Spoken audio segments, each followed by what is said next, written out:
Oh, hi everyone, I'm Dan. And I'm Phil. And we both work for Channel 4. Once I've got my clicker working, we're going to tell you a little bit about a new YouTube channel we just launched and also try and give you a little bit of an idea of the creative jobs that we've got going. So, without further ado, I'll introduce myself properly. So, me and Phil both work in 4 Studio. We're Channel 4's social media team. There's about 100 of us, and we all sit in the office opposite the railway station in the Majestic building down in town. And we are responsible for all of the social media content that Channel 4 puts out, whether it is promoting the biggest shows on TV, like the Great British Bake Off, whether it is commissioning some amazing online-only content, whether we've got a sales team who are creating brand partnerships, we've got a whole team of analysts making sure we're performing properly. We've also got an amazing design team as well, making sure everything looks great. And yeah, collectively, we're there to promote Channel 4 in the online world. So I'm a social strategist. I work on reality TV, so that's like Made in Chelsea, Married at First Sight, and the social media for those. And then I also work on all of our online-only content, which is what we're here to talk about today. Phil? Hello everyone, my name is Phil Harvey. I am a new channel manager at Channel 4.0. It's my role to basically look after the new YouTube channel, which we're going to tell you all about right now. So this is Channel 4.0. It's a brand new channel for us. It's a big new project that the whole company is getting behind. You might be familiar with some Channel 4 shows, things like 8 out of 10 Cats, Married at First Sight. A lot of this content is actually kind of aimed at a slightly older audience, unfortunately people my age, in your 30s. And for us as an organisation, it's really important for us to be able to target the whole of the UK in a brand new way.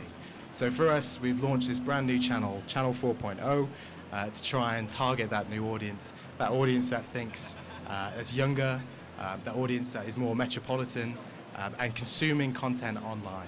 So we're going to show you a bit of a trailer, and that will give you a taste of what we're about.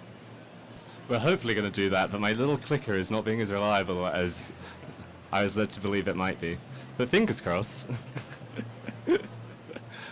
I think maybe I've got a manual person to do it instead. Oh, there we go. Cool. There he is.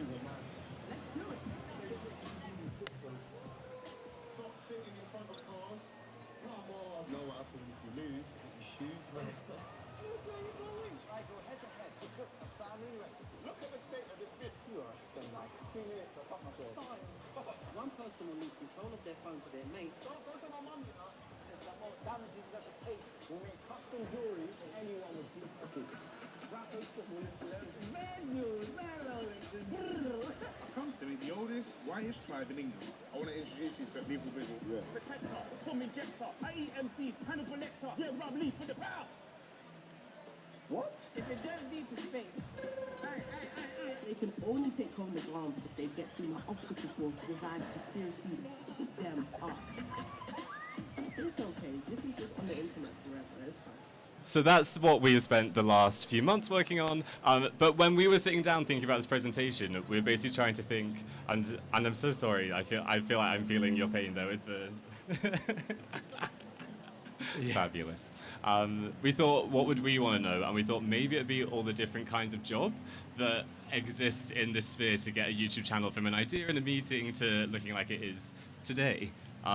So hopefully, here's a lovely graphic I did earlier. You can tell I'm not on the graphic design team. But essentially, there's like 3 different areas that go into creating a YouTube channel like this. And so we start with our commissioning team. As I've written up there, they're like the ideas people. So like they're the ones who had this vision for this new channel using all these young YouTube creators, and then they work really closely with production companies. So I may be preaching this to converted, but like before I worked at Channel 4, I had literally no idea how this worked. So Channel 4 was set up 40 years ago to help support the independent production sector in TV. So everything that we do, we don't create ourselves, like we work with these production companies. So our wonderful commissioning teams have the ideas, and then they go out to all of the production companies based all around the UK and say, look, we want to do shows like this, come to us with ideas. At those production companies, yeah, they have like they're like fully set up with like producers, directors, like all the technical people as well. And so they will then come to the commissioning team with like their ideas and say, we want to make a show like this. And the commissioning team say, yes, we want you to do that. We'll give you the money to go off and do it. And that's how that process works. So once they've gone off and made their shows, and there's obviously a lot of back and forth between commissioners making sure it's the show that they've been promised, that kind of thing. Once the show's been made, it then gets delivered to us in full studio. And as we said, and as Phil was saying earlier, we're the ones who run the channel.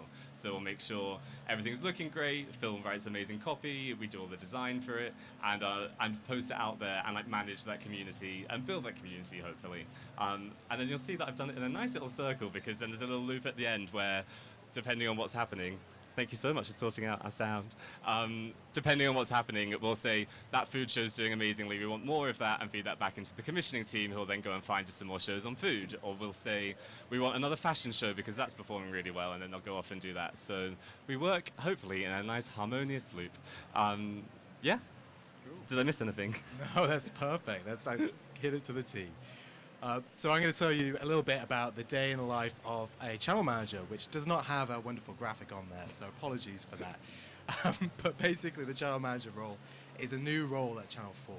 So like Dan said, it's my job to look after the YouTube channel, and a lot of you are probably here thinking, how do I start my own channel? What does that involve? Well, Channel 4 is a big organization. It involves a ton of people. Like Dan said, the commissioners, the production companies, and us in 4 Studio.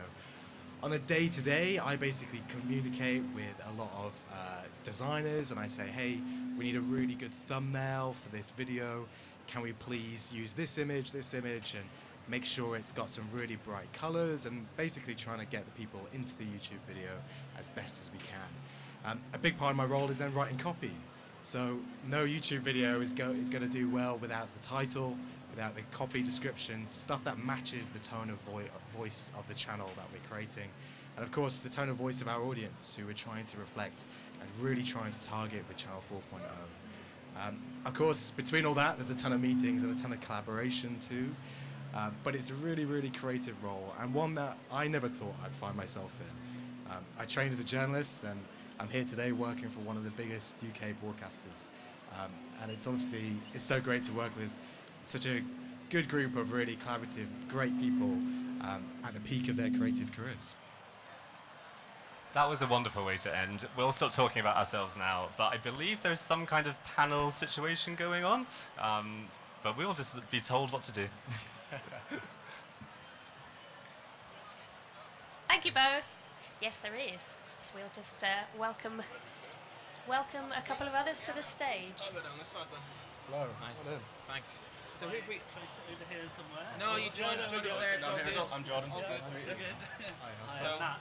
Nice to meet you. so one of the reasons that we're using the microphone is because we're actually live streaming this as well. So the microphone lets people at home also hear, and we're going to hear very shortly. Myra's going to kick us off in just a minute. Do we have any more panelists who are going to join us, or is it just 2 and 2? Let's hear from both of our new panelists what your names are and just where you work, and then we'll hand over to Myra to get us going. Thank you. Yeah. So my name's Jordan. I'm a digital marketing apprentice, and I work for the Coders Guild at the moment. And the Coders Guild is a digital skills training provider, and they do like apprenticeships in coding and software development, software testing and stuff like that. Amazing. Hello everyone, I'm Matt. I'm a producer, so TVC and digital, also do film and television, and I actually run my own company called Massa Team, which we launched this year. Lovely, thanks all. Could you tell us a little bit about when you first noticed you were interested in being a part of the creative industry? I guess I've got the microphone. So for me at school, I was always kind of thinking about what kind of career I wanted to be after university. University was like the done thing for me anyway, for at least a lot of people from my school. And I thought about the kind of thing that I enjoyed doing on the day-to-day. And at that time, it was writing. I really loved English language. I loved writing stupid headlines and writing funny puns and things like that. And that's when I decided, that maybe I wanted to go into a creative job. That led me on to university, where I did a degree in journalism, and from there, I got an internship at a newspaper, and I got to put that creative copywriting skills into practice. So mine is a little different. Like, I actually went to uni and I studied film and television studies many years ago. And at the time, I graduated and I just got a weekend job at Weatherspoons and worked there for 11 years or so, working my way through the company. And then the pandemic hit, and I was like, you know what? I don't want to do this anymore. This isn't what I want to do. And I had like this creative desire, like I've always wanted to make things, whether it's visual or writing like yourself. And I started my own YouTube channel just as a hobby, just as something to do.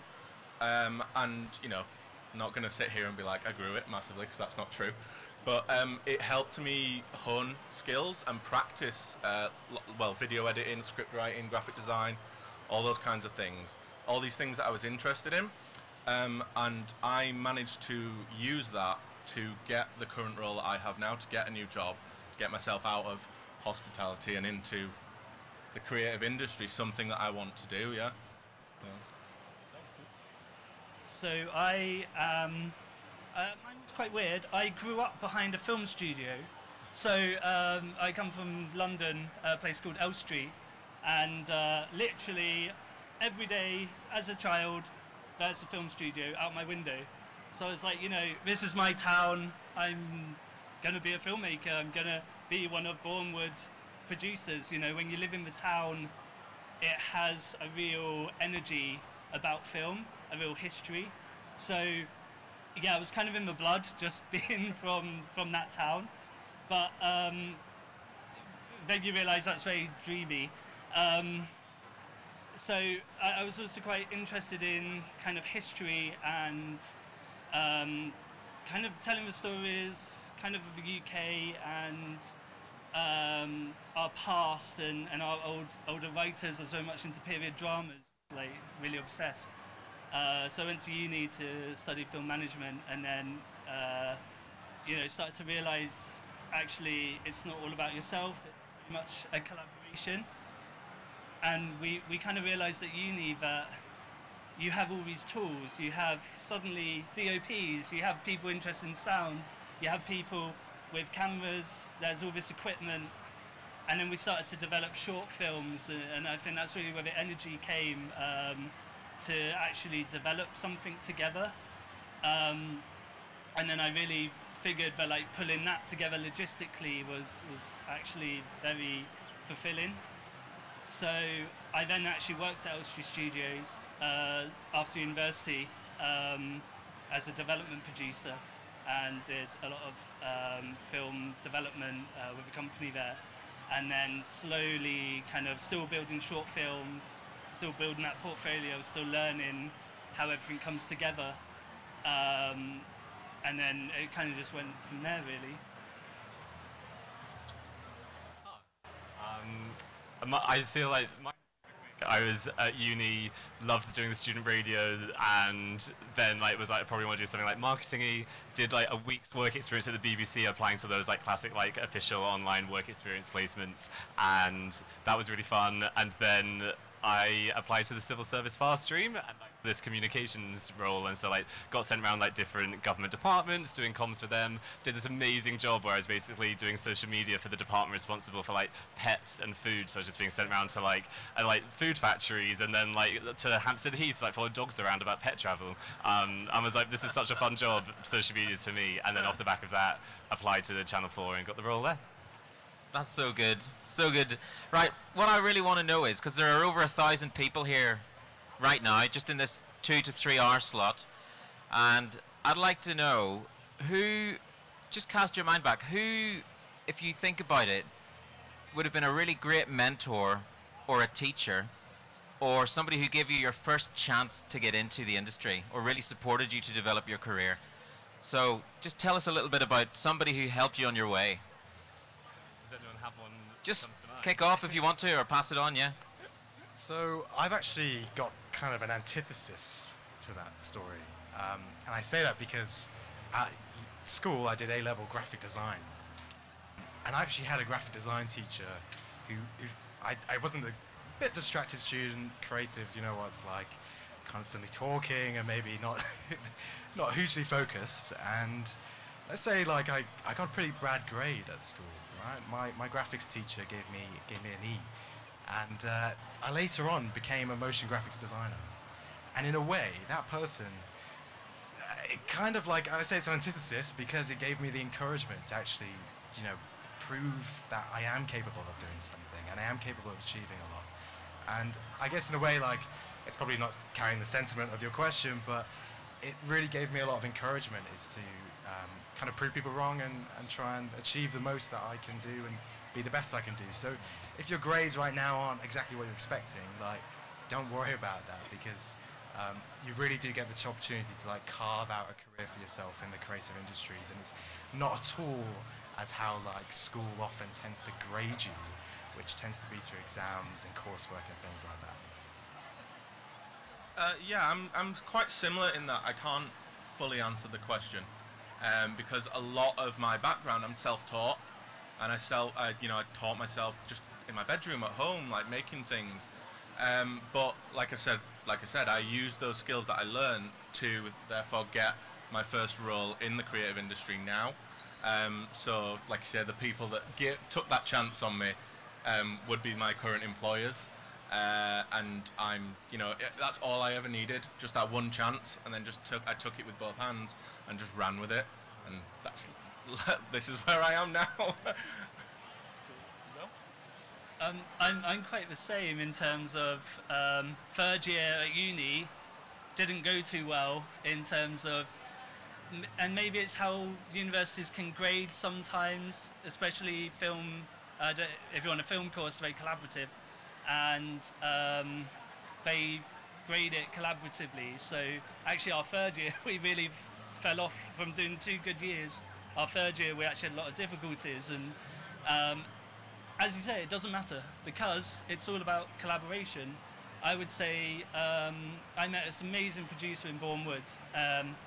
He was dyslexic. He came from a very hard background, and he was the most motivational person in just pushing to get his project made.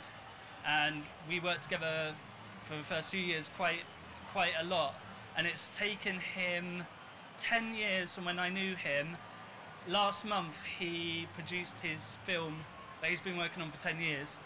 So perseverance it was just insane that he got this done over 10 years and really like believed in himself to do it. So just from an inspiring point of view, like I find Jason so inspiring.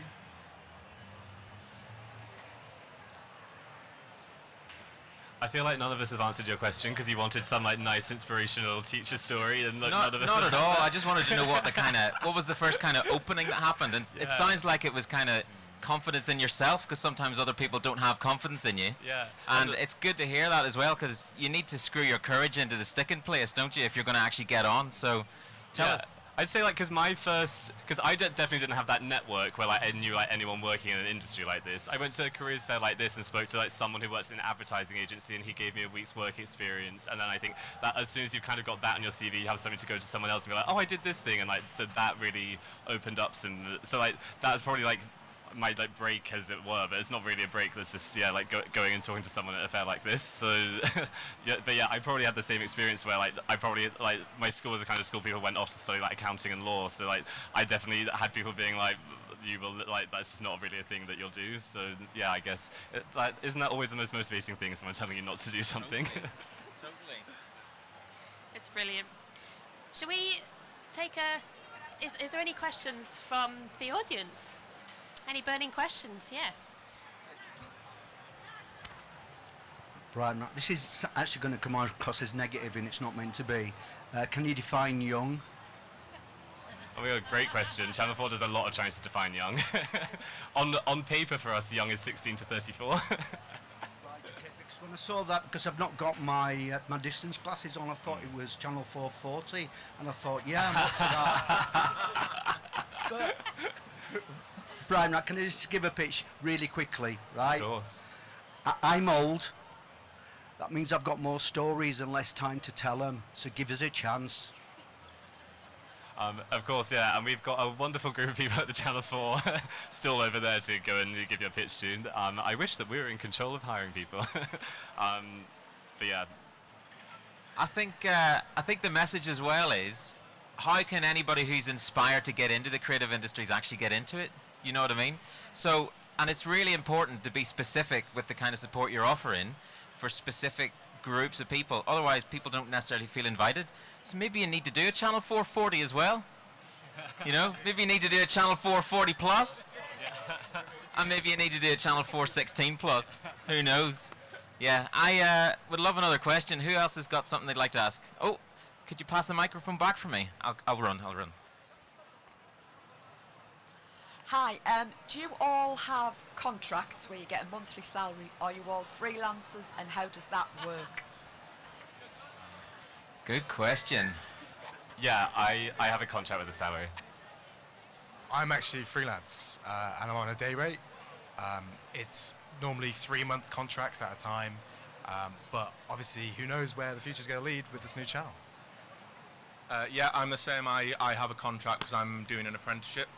So normal contract and everything like that. I have a day-to-day job. And yourself? I was freelance for many years, and my new company, I'm now on PAYE, so with a contract, but yeah, it's a little bit different. Great. I think we all, I don't know if anybody else here is a freelancer, but we had this conversation about 3 years ago. We were like, why is it that the freelancer rate in Leeds has been about £150 a day for the last 15 or 20 years? And I think it's slowly starting to creep up now, which is really good to see. So there is a lot more security with a contract, and I think there's a bit more support for freelancers going on as well, so that's really helpful. Another question from the audience. We've got time for one more. Anybody? All right. Just to close this out then, I would love to hear either a hope for a young person entering the creative industries or a piece of advice that you might give. Pick either or. Piece of advice from me would be an old manager once told me when things were quite tough, you know, you get quite, work can be really busy in this industry, and he said, Phil, memento mori, which is a Latin phrase. It sounds very pretentious, but it means remember death. Now that sounds really morbid, but what he means by that is to seize the opportunities that you have, because you know this career is not going to last forever. You're not going to be around forever, and if you're feeling stuck right now, if you're feeling like wondering about what's next in your career, that phrase gave me the encouragement just to go out and grab it and go and do it. So if you're unsure, memento mori is remember that you will die, is what I'd say. I would echo that sentiment quite a bit, to be fair. My main thing is to don't give up. Like, if you don't know the route to take to get into the creative arts or creative industry or anything, or you don't have a portfolio or anything like that, all those things that you think might block you from progressing, start today, do something. Like, the way I always work on things is like, is it gone? Is it all right? Yeah. Sorry. The way I always work with things is, I'm a newbie to the thing that I'm starting today, but in a year's time, I'll be really good at it. And I can always look back on things and be like, well, I wish I'd have started that yesterday. I wish I'd have started learning that skill 2 or 3 years ago, because now I'd be amazing at it and I would have that portfolio or whatever it is that you need. But yeah, my thing would be don't give up and just keep going. We were talking earlier, and there's 1,000 people in this room. If you collaborated with 10, 20, you'd probably make a really good product together. Now, it doesn't need to be the exhibitors, even just, you know, everyone's a collaboration, you're not competitors, and it's a network. And, you know, when Leeds is quite small compared to London, so I think you need to be thinking about collaboration and what you can do together and kind of create content and kind of learn together as well and use each other's skills. And also, I guess for me, I think the hope is that we can still do like independent feature films. I think that's a really tricky industry now, and yeah, my hope for the future is like keep pushing your feature film idea, even if it seems impossible, because I pushed mine for 5 years and I got it produced. So it's really difficult, but you can do it. Thank you very much. Go, please. Yeah, I got one. Mine is I hate when people say like network, because like that means nothing to me, and to me it means like standing in a room with like people drinking warm wine and like having to have these like forced conversations. But like I feel like what I've found out over, especially over the last couple of years, is like just make friends with people. You were saying about like there's 1,000 people in this room, collaborate with them. For me, it's like 1,000 people in a room, like I'll make a new friend, and then like that, and like things come out of that. And I think once I saw it like that, it was so much easier. And my other thing related to that is like use LinkedIn. Like what I basically started doing once I knew the jobs I wanted was just like search the job title, find the people at the companies you want to talk to, and just DM them. And like half the time people might not reply, but half the time people do and really want to talk to you about their jobs. And like it's so good, and we're so lucky that we have that. You don't have to wait until you're at a careers fair now to go and talk to all these people. Like you can go and find them, and like most of the time, if they're like nice normal people, they'll help you out. So yeah, they're my 2 ones. Sorry. No, I was just going to say, like, following on from that 100%, like, I'm literally sat here right now because an email went out asking for creative people to put a photo up on social media and just say what you were doing at that moment. And I'm literally here because I put a photo up of me and my dog on LinkedIn.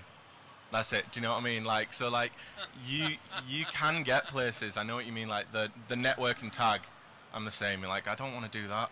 But you can talk to people and make friends with like other people, and you'll find that they are very like-minded, and you'll just grow together from there. That's what I found anyway. That was great, thank you. Very strong message of making friends and going for it. Believe in yourself. Yeah, thank you, Dan, Phil, Jordan, and Matt.